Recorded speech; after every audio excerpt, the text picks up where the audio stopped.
Bismillahirrahmanirrahim. Assalamualaikum warahmatullahi wabarakatuh. Al-Fatihah ila hadratin Nabi Sayyidina Muhammadin sallallahu alaihi wa alihi wa sahbihi wa sallam kiramil Fatihah. A'udzubillahi minasyaitonirrajim. Bismillahirrahmanirrahim.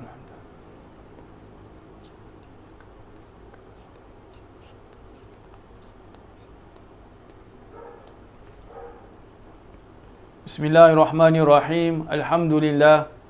Alhamdulillahillazi hadana lihaza wa ma kunna linahtadiya laula an hadana Allah. Ashhadu an la ilaha illallah wahdahu la syarika lah wa ashhadu anna sayyidana Muhammadan abduhu wa rasuluh. Allahumma salli wa sallim ala sayyidina Muhammadin miftahi babi rahmatillah adada ma fi ilmillah salatan wa salaman daimaini bidawami mulkillah wa ala alihi wa sahbihi adada kulli dharratin alfa marrah. Subhanaka la ilma lana illa ma 'allamtana innaka antal alimul hakim. Rabbi shrah li sadri wa yassir li amri wahlul 'uqdatam min lisani yafqahu qawli. Astaghfirullahal azim allazi la ilaha illa huwal hayyul qayyum wa atubu ilaihi amma ba'du. Alhamdulillah, kita bersyukur kepada Allah Subhanahu wa taala di mana Allah Subhanahu wa taala telah mempertemukan kita sekali lagi walaupun secara virtual, walaupun secara online. Maka ini juga adalah daripada pemberian nikmat daripada Allah Subhanahu wa taala yang boleh juga kita namakan sebagai nikmat istiqamah dalam mempelajari ataupun menuntut ilmu. Dan ini semua adalah perkara yang dituntut oleh Allah Subhanahu wa taala agar mana kita ini menjadi orang-orang yang benar-benar beriman, agar mana kita ini menjadi orang yang benar-benar tekun melakukan ibadat kita kepada Allah Subhanahu wa taala. Semoga Allah Subhanahu wa taala memanfaatkan ilmu-ilmu yang kita pelajari dan apa saja yang akan kita dengarkan, dan semoga Allah Subhanahu wa taala menerima semua amalan-amalan kita, meridai kita semua, mengampuni kita semua dan kedua ibu bapa kita, dan semoga Allah Subhanahu wa taala terus memberikan kepada kita nikmat kesihatan dan nikmat taufik dan hidayat agar kita terus dapat melakukan ibadat kita kepada Allah Subhanahu wa taala dengan istiqamah. Dan semoga Allah Subhanahu wa taala mematikan kita semua dalam keadaan husnul khatimah. Amin ya rabbal alamin. Alhamdulillah, para jemaah yang dirahmati Allah sekalian, kita menyambung dalam pelajaran sirah nabawiyah, di mana pada 2 minggu yang lalu kita telah memasuki satu tajuk yang baru daripada episod kehidupan baginda Nabi sallallahu alaihi wasallam, iaitu tentang pembinaan Kaabah. Dan telah kita melalui bahawa pembinaan semula Kaabah ini, bukan bermakna pembinaan Kaabah, tetapi pembinaan semula Kaabah ini berlaku ketika baginda Nabi sallallahu alaihi wasallam berumur 35 tahun, mengikut riwayat yang masyhur, mengikut pendapat yang sahih. Dan telah kita melalui bahawa punca pembinaan ini terjadi kerana Mekah ketika itu dilanda oleh banjir kerana tebing, disebabkan tebing yang menghalang air itu masuk ke dalam kota Mekah itu pecah. Baik. Dan juga apabila banjir itu kena pada tembok Kaabah, yang memang keadaan Kaabah ketika itu memang sudahlah dalam keadaan perlu untuk diperbaiki. Kira sudah retak dan sudah longgar, maksudnya sudah goyang dan sebagainya. Kerana apa? Kerana yang telah kita lalu, ada seorang perempuan yang membakar bukur.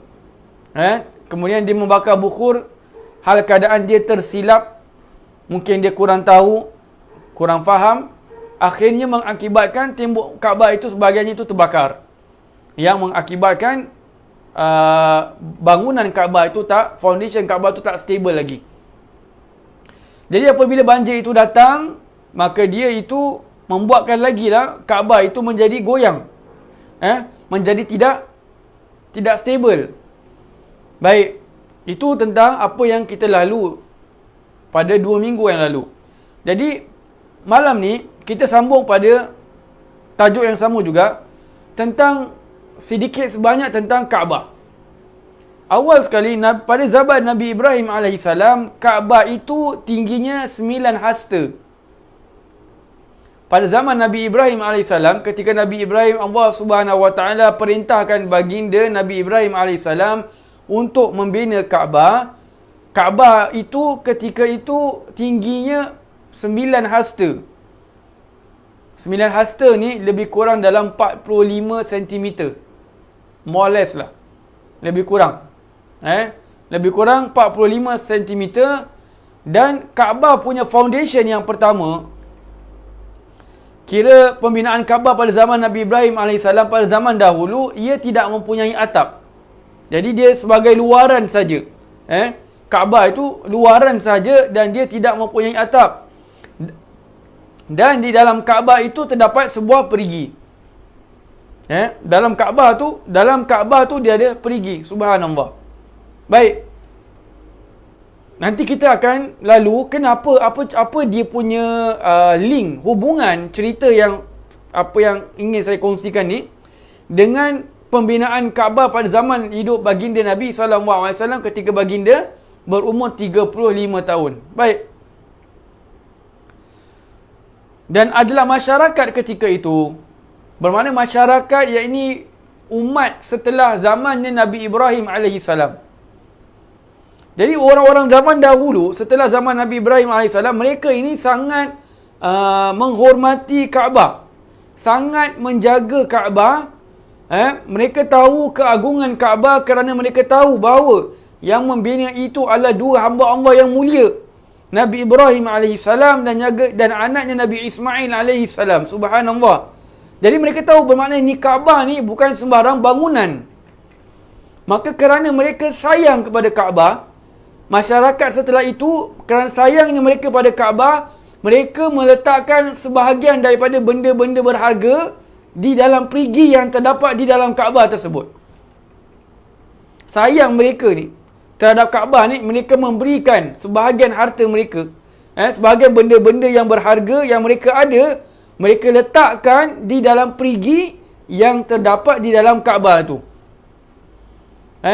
Yang letak emas, mungkin mungkin tahun lepas beli dekat Minsing, tahun ni tak pakai, raya ni tak pakai, letak kat dalam perigi dalam Kaabah umpama. Gelang beli dekat Golden Chance, letak kat dalam umpama. Ni nak faham kalau benda berharga lah. Ada di antara mereka itu bukan sahaja emas, mereka sampai meletakkan minyak wangi di dalam. Subhanallah, semuanya diberikan kepada Kaabah. Baik, kerana mereka sangat mengagungkan Kaabah. Subhanallah. Baik. Dan kita sedia maklum bahawa Kaabah ketika itu tidak mempunyai atap. Jadi dia ada pintu. Dalam pintu tu, dalam Kaabah tu, kalau dalam kitab Sirah Al-Halabiyah mengatakan perigi tu terletak di samping kanan pintu Kaabah. Subhanallah. Kita kalau perhatikan bagaimana ilmu kita ni, zaman kita sekarang ni dikira sebagai umat yang, maaf kata, yang ketandusan ilmu. Kita buka kitab-kitab para ulama-ulama terdahulu, mereka ni para ulama, mereka ini kalau mengajar ataupun mereka itu belajar, mereka bukan sahaja menguasai satu bidang ilmu, bahkan mereka menguasai berbagai bidang ilmu.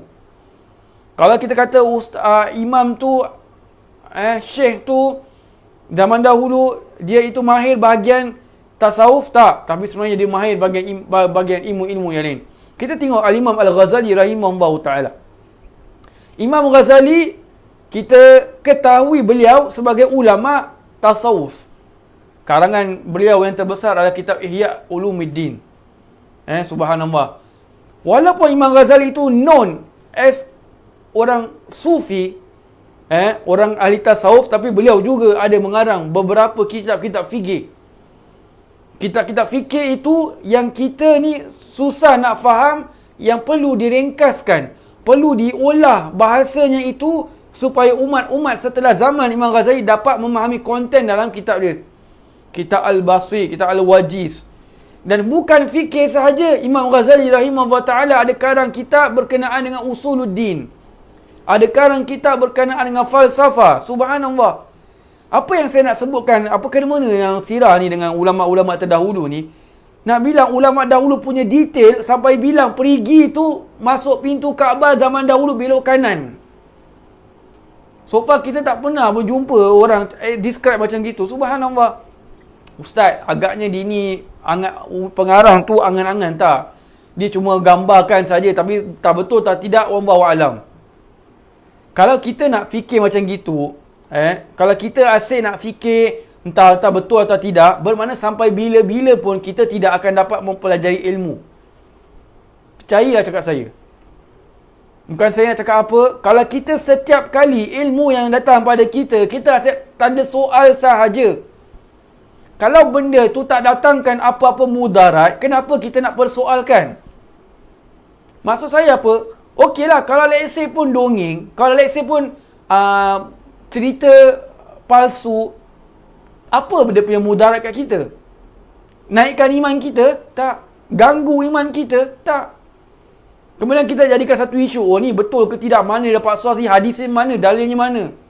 Subhanallah. Jadi, kita cuma nampak, apa yang zahir pada kita adalah, apa yang saya ambil daripada kitab sirah Al-Imam Al-Halabiyah rahimahullah ta'ala. Beliau bahaskan tentang perkara ini, kita boleh nampak bagaimana keluasan ilmu beliau. Subhanallah. Dan beliau itu bermazhab Syafi'i. Jadi, apa yang saya nak beritahu kita, apa yang saya nak kita faham sini adalah, jangan kita setiap kali dapat perkara, kita asyik-asyik tanda soal. Ini siapa perawi dia ni? Ini perawi ni boleh percaya ke tidak? Kita nak bahaskan tentang hadis, tentang sejarah ini. Kita kena ingat zaman berkenaan membahas hadis ni sudah selesai, dah habis. Hadis Nabi dah berhenti. Ulama dah kaji semua. Subhanallah. Baik, jadi balik pada tentang kisah pembinaan Kaabah ni. Perigi itu terletak di dalam Kaabah, di arah pintu sebelah kanan. Subhanallah. Kita boleh bayangkan, subhanallah. Dalam keadaan tidak ada atap, dalam keadaan just bangunan saja, atap tak ada. Baik, nak jadi cerita, setelah zaman itu ada seorang daripada kaum Jurhum. Ada seorang daripada kaum Jurhum, dia ini datang masuk panjat tembok Kaabah dan masuk daripada atas Kaabah kerana nak mencuri harta dalam Kaabah.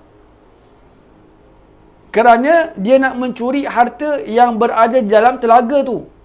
Jadi dia panjat ini tembok Kaabah, maka dia pun masuk dalam. Tapi takdir Allah Subhanahu Wa Taala, bila dia masuk kat dalam, takdir Allah dia tu tersungkur. Bila tersungkur, dia jatuh masuk ke dalam perigi tersebut dan dia mati di dalam. Subhanallah. Jadi dia punya ni baru dia punya first part. Tak ada atap, pencuri masuk, terjatuh mati dalam perigi buta tersebut. Baik. Kemudian setelah itu Allah Subhanahu Wa Taala menghantar seekor ular yang berwarna hitam untuk menjaga harta tersebut dari diambil oleh orang. Kemudian Allah Subhanahu Wa Taala menghantar ular hitam yang besar untuk menjaga harta tersebut supaya tidak diambil oleh orang. Jadi orang-orang yang berada di Kaabah semua merasa takut. Sudah merasa takut kerana apa? Mereka ni kalau nak dekat dengan Kaabah, mungkin kalau macam kita lah, kan kita sunat menyandarkan dada ke apa, muka kita di multazam. Kan? Di tembok Kaabah situ. Baik. Jadi orang-orang dahulu mereka nak buat itu tak boleh buat pasal ada ular kat situ. Ada ular dekat pintu Kaabah. Baik. Jadi suatu ketika betul-betul sebelum datangnya banjir, sebelum zaman datuknya Nabi SAW, maka Allah Subhanahu Wa Taala menghantar seekor burung untuk mengambil ular itu pergi. Allah menghantar seekor burung untuk mengambil ular itu pergi. Jadi sekarang ni masalah timbul adalah bermakna harta tu dah tak ada orang jaga. Harta yang ada dalam Kaabah tu dah tak ada orang jaga. Jadi macam mana?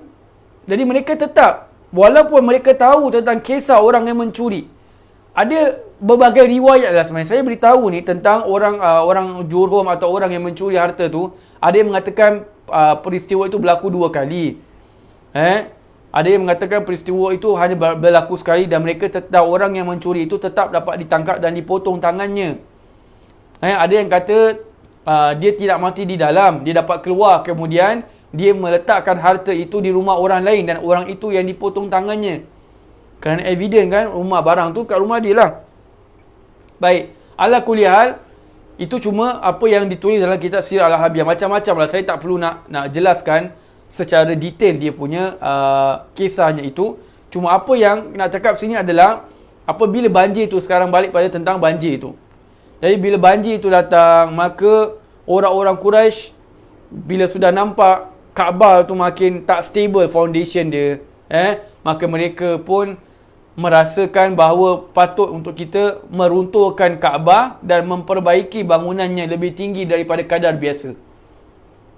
Dan orang-orang Quraisy ni berbincang nak runtuhkan Kaabah, kemudian bangunkan balik, buat dengan dengan memperbaiki, renovate tembok Kaabah tu, tukar dengan batu yang baru dan sebagainya.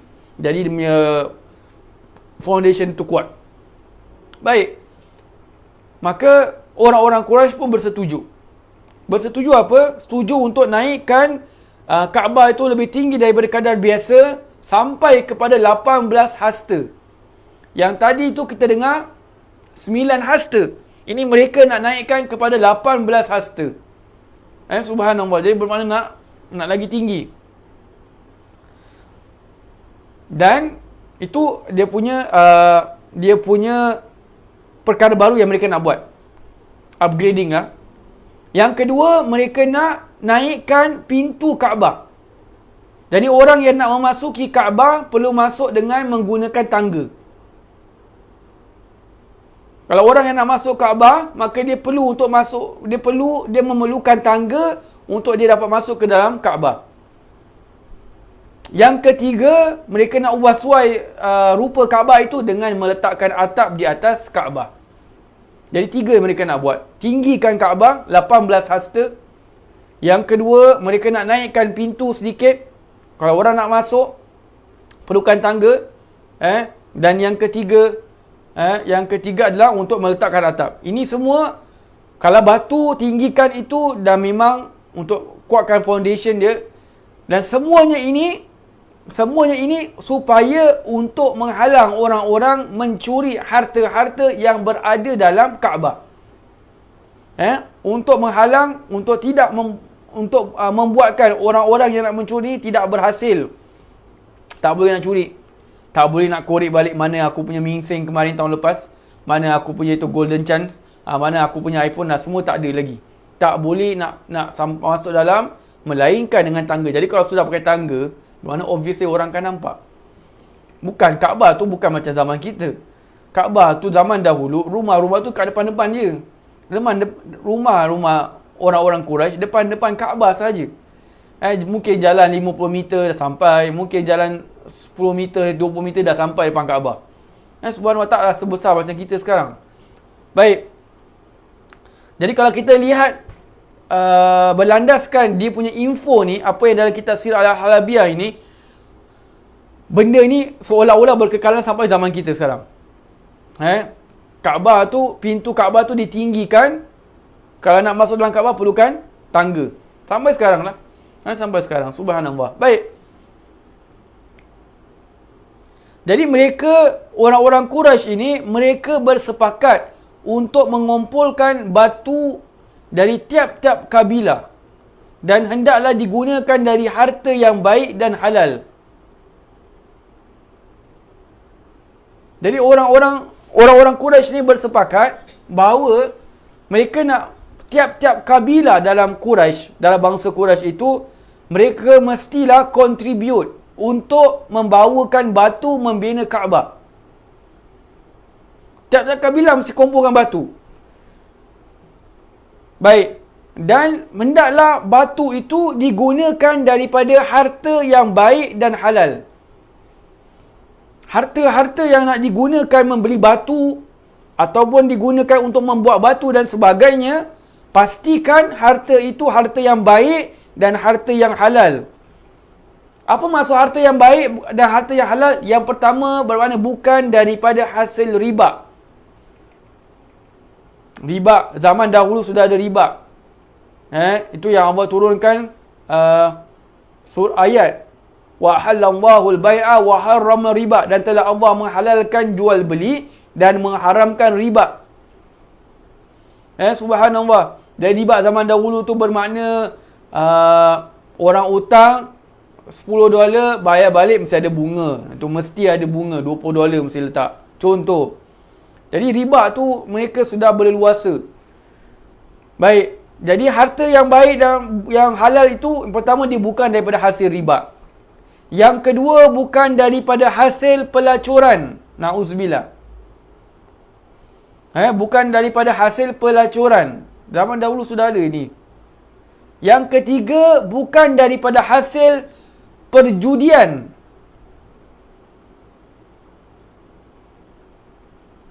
Bukan daripada hasil perjudian. Bukan daripada hasil perjudian. Yang keempat, bukan daripada hasil kezaliman. Harta menzalimi orang, rampas orang punya harta, curi orang punya harta, maka tidaklah digunakan harta-harta ini untuk membeli batu membuat Kaabah. Jadi orang-orang dahulu, kalau kita faham ni, kalau kita faham konsep daripada ataupun perkara yang kita boleh ambil daripada perbuatan orang-orang Quraisy ni, bermakna mereka pada zaman dahulu sudah terima, sudah mengakui bahawa perkara-perkara ini adalah perkara-perkara yang dilarang, tapi mereka masih buat. Mereka admit, mereka mengetahui bahawa perkara-perkara ini perkara yang dilarang. Riba, pelacuran, zalim, mencuri, dan sebagainya. Ini semua ni adalah perkara-perkara yang dilarang, tapi mereka masih buat. Sebab itu, kerana mereka tahulah benda ini dilarang, mereka kata jangan gunakan hasil daripada perkara-perkara ini untuk membeli batu untuk membuat Kaabah. Subhanallah. Jadi ni apa yang kita boleh ambil ni adalah, bila kita nak buat ibadat, janganlah kita membuat ibadat itu dengan menggunakan perkara-perkara yang diharamkan oleh Allah Subhanahu Wa Taala.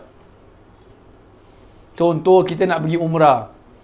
Umrah ni pergi macam mana awak pergi umrah? Saya tahu awak kais pagi makan pagi, kais petang makan petang. Oh, minggu lepas saya tikam nombor, keluar dapat big prize 1 million.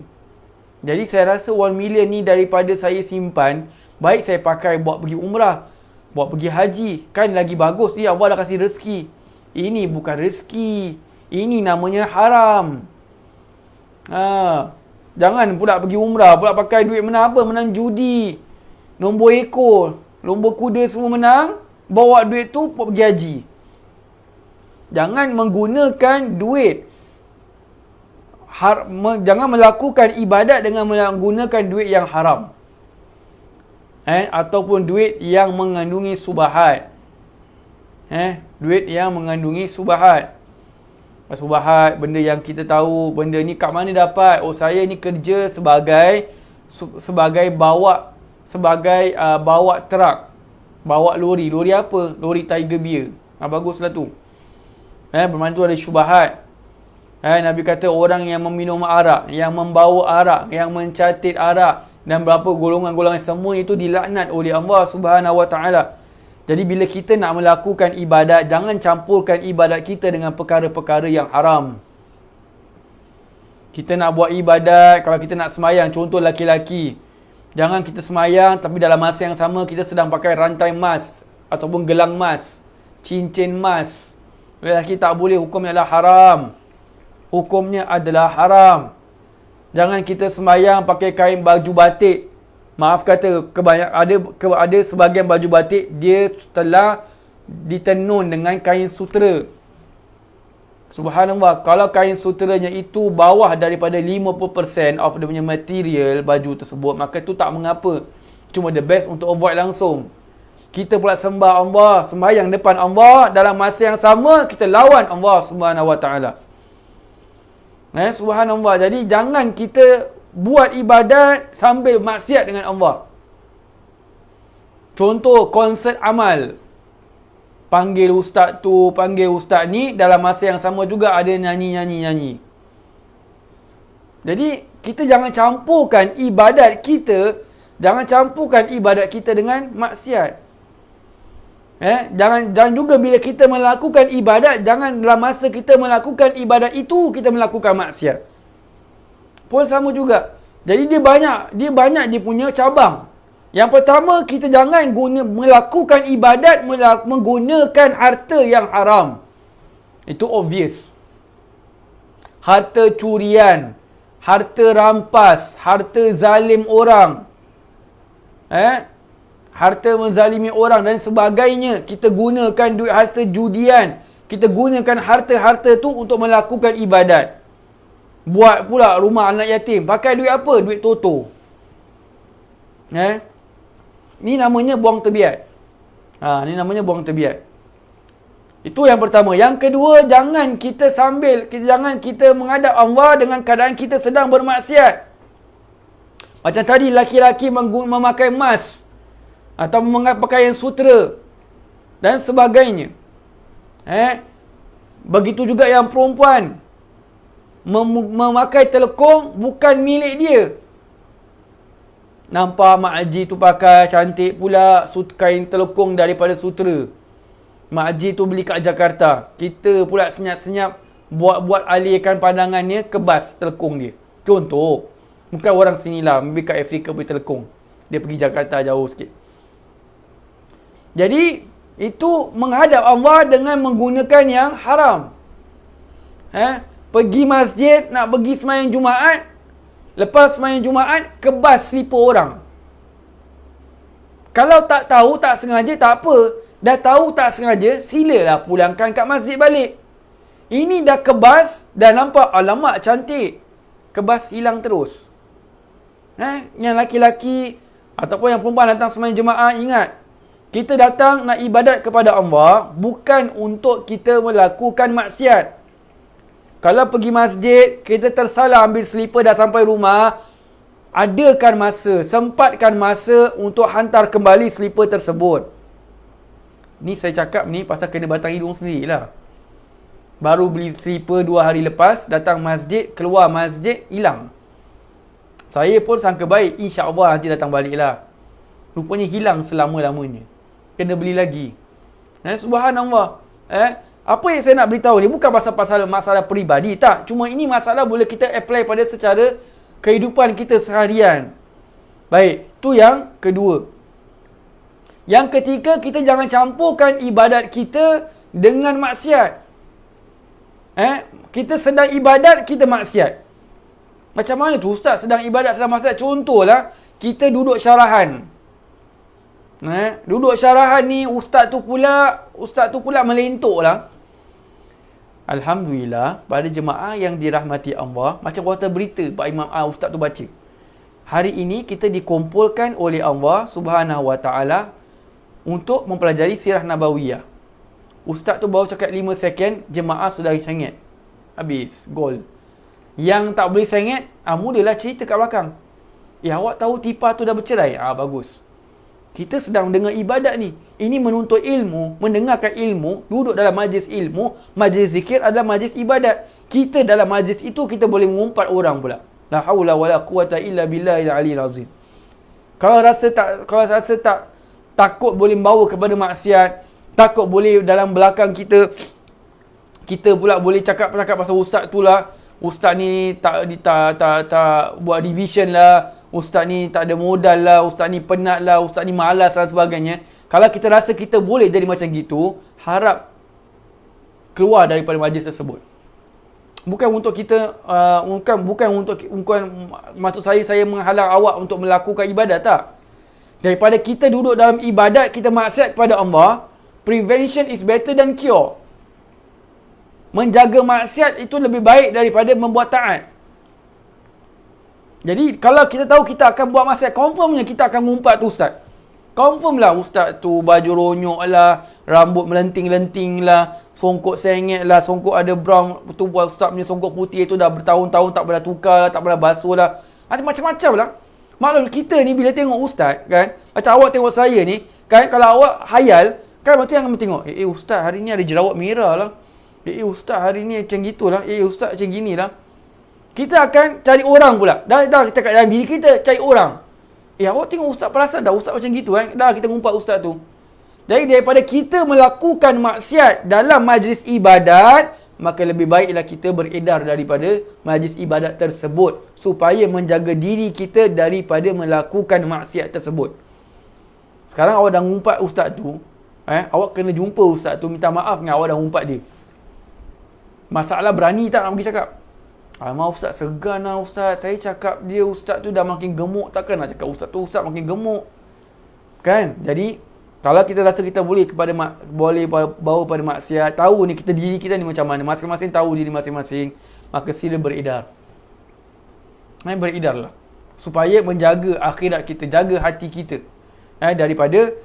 Daripada melakukan maksiat. Baik. Jadi itulah yang kita dapat ambil daripada perkara ini. Nampak orang-orang jahiliah, walaupun mereka tahu mereka itu salah, mereka tetap mengagungkan Kaabah dengan mengumpulkan harta-harta yang baik supaya Kaabah itu dibina daripada harta yang halal dan juga harta yang baik. Diterima oleh Allah Subhanahu Wa Taala. Baik. Dan ada yang mengatakan bahawa ini dan perkara ini yang tadi saya katakan dah digunakan dari harta yang baik dan halal, bukan dari hasil riba, pelacuran, kezaliman, mencuri dan sebagainya. Ia merupakan ideanya Abu Wahab, namanya Amru bin Abid. Daripada seorang yang bernama Abu Wahab, namanya Amru bin Abid. Siapa ni Amru bin Abid atau siapa ni Abu Wahab? Abu Wahab ini merupakan pakciknya ayahanda Nabi SAW. Daripada sebelah mak. Abu Wahab ni, Amru bin Abid ni merupakan pakciknya ayahanda Nabi SAW daripada sebelah mak. Bermakna side siapa? Side isterinya Abdul Muttalib. Side isterinya Abdul Muttalib, isteri punya adik-beradik. Kalau dalam bahasa Arab kita panggil khal. Khal tu dia ada, bahasa Arabnya ada am, ada khal. Am tu adik-beradik bapa. Khal adik-beradik mak. Jadi ayahanda bermakna ibundanya Abdullah, ayahanda Nabi SAW punya adik-beradik.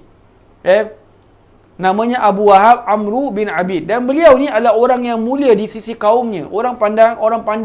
Orang yang dipandang, orang yang dihormati oleh orang-orang Quraisy.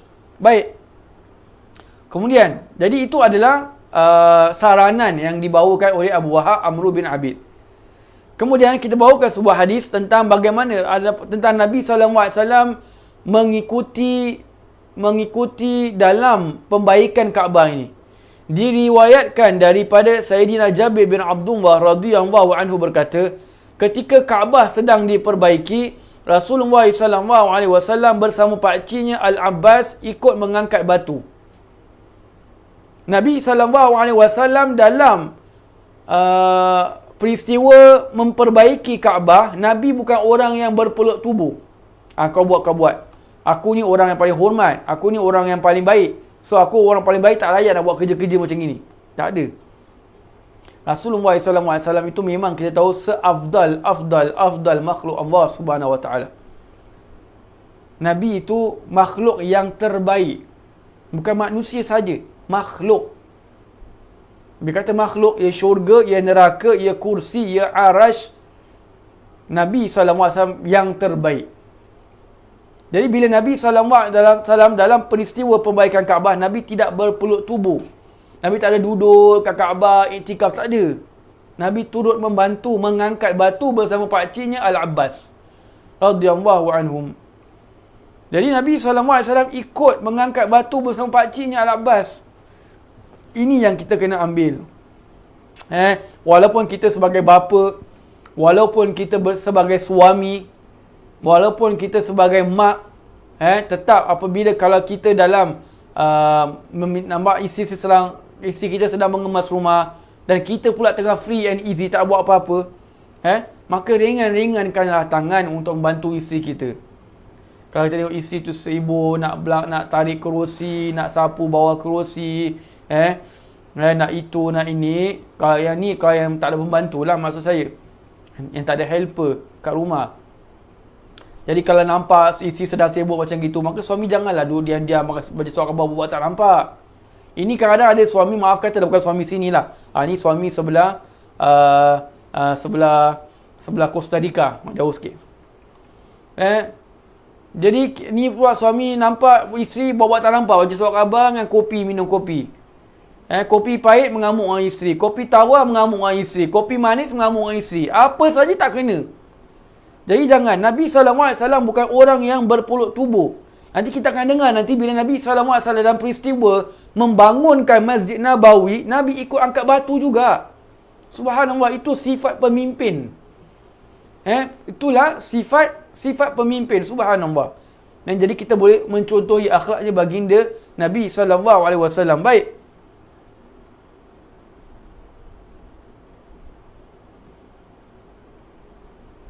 Orang-orang Quraisy membahagi-bagikan Kaabah. Jadi bila mereka untuk membaiki Kaabah ni, mereka pecahkan beberapa kabilah-kabilah, mengikut kabilah. Membagi-bagikan. Side sebelah sini antara pintu Kaabah itu menjadi tanggungjawabnya Bani Abdul Manaf dan Bani Zuhra. Tanggungjawab mereka. Settlekan pintu. Antara rukun Hajar Aswad dengan rukun Yamani menjadi tanggungjawab Bani Makhzum dan kabilah-kabilah yang bergabung dengan mereka. Di sebelah Kaabah yang sebelah sana pula menjadi tanggungjawab Bani Jumah dan Bani Saham bin Amr. Jadi nampak orang-orang jahiliah ni, walaupun mereka ini kita tahu hidup dalam keadaan jahiliah sampai ada label jahiliah lagi, tapi bukan semua perkara mereka itu jahil, tak. Mereka ini bila nak membina Kaabah ni, mereka pandai dalam job delegation. Okey, yang pasal apa? Kalau satu kabilah je buat, tak fair. Pasal apa? Kita semua bangsa Quraisy. Habis kita punya Quraisy sebab kita saja buat. Habis kau semua apa? Buat tengok, buat bodoh je. Togok main marak, main judi, tengokkan kita buat kerja penat-penat. Tak, mereka berbincang.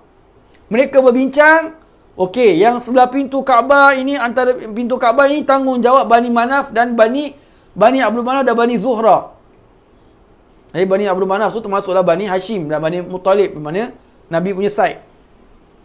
Rukun Hajar Aswad dengan rukun Yamani, antara tu Hajar Aswad dan sebelah belakang itu adalah tanggungjawab Bani Makhzum dan kabilah-kabilah yang ada di bawah mereka. Job delegation lah. Jadi tak penat. Jadi lagi banyak orang tolong, gotong royong, lagi cepat untuk dia untuk membina Kaabah tersebut. Dan di sebelah sana punya Kaabah, Haji Ismail sampai kepada rukun Yamani, itu adalah tanggungjawabnya Bani Jumah dan Bani Saham bin Amr. Subhanallah. Mereka membagi-bagi kerja. Dan rukun Hajar Aswad menjadi tanggungjawab Bani Abduddar bin Qusay, Bani Asad bin Al-Uzza dan Bani Adi bin Ka'ab bin Lu'ay. Jadi rukun Hajar Aswad tu dia punya dinding, dia punya batu dan sebagainya, atapnya semua, foundationnya semua itu ditanggungjawab Bani Abduddar bin Qusay, Bani Asad bin Al-Uzza dan Bani Adi bin Ka'ab bin Lu'ay. Semua ni Quraisy lah. Semua ni adalah Quraisy. Jadi yang buat ni yang baik, jadi mereka dah sepakat. Buat ni. Yang ni Hajar Aswad, yang ni rukun Yamani, yang ni pintu Kaabah, yang ni sebelah sana dan sebagainya. Subhanallah. Jadi semuanya masing-masing ada pinggul tanggungjawab. Kerana mereka ni adalah kaum Quraisy. Kaum Quraisy ini memang tanggungjawab mereka adalah untuk menjaga Kaabah. Kan, tanggungjawab menjaga Kaabah dan menjaga orang-orang yang datang ke Mekah untuk melakukan ibadat haji pada zaman mereka. Zaman haji yang mengikut syariatnya Nabi Ibrahim alaihissalam. Baik. Jadi itulah semangat mereka gotong royong. Ini yang kita kena ambil daripada perbuatan mereka. Bermakna kalau macam saya pun pernah katakan dah berkali-kali juga. Kalau kita nak membuat sesuatu, kalau ada keluarga kita yang nak membuat sesuatu, maka jangan kita melepas tangan. Jadilah kita keluarga yang menghormati dan menghargai keluarga. Kaum kerabat kita, sepupu kita punya anak ada buat bisnes kecil-kecilan, kita sokonglah. Teman kita, jiran kita ada buat bisnes kecil-kecilan, kita sokong. Sama ada dengan kita promote ke ataupun dengan kita beli barang mereka. Subhanallah. Ini semua adalah rahmat. Rahmat silaturahim, subhanallah. Jadi wallahu a'lam bissawab, insya-Allah kita akan sambung lagi masih lagi dalam bab pembinaan semula Kaabah. Insya-Allah kita sambung pada minggu hadapan. Kita tutup dengan surah Wal-Asr dan tasbih kafaratul majlis. Subhanakallahumma wa bihamdika asyhadu an la ilaha illa anta astaghfiruka wa atubu ilaik. Wa sallallahu ala sayyidina Muhammadin wa ala alihi wa sahbihi wasallam. Walhamdulillahi rabbil alamin. Assalamualaikum warahmatullahi wabarakatuh.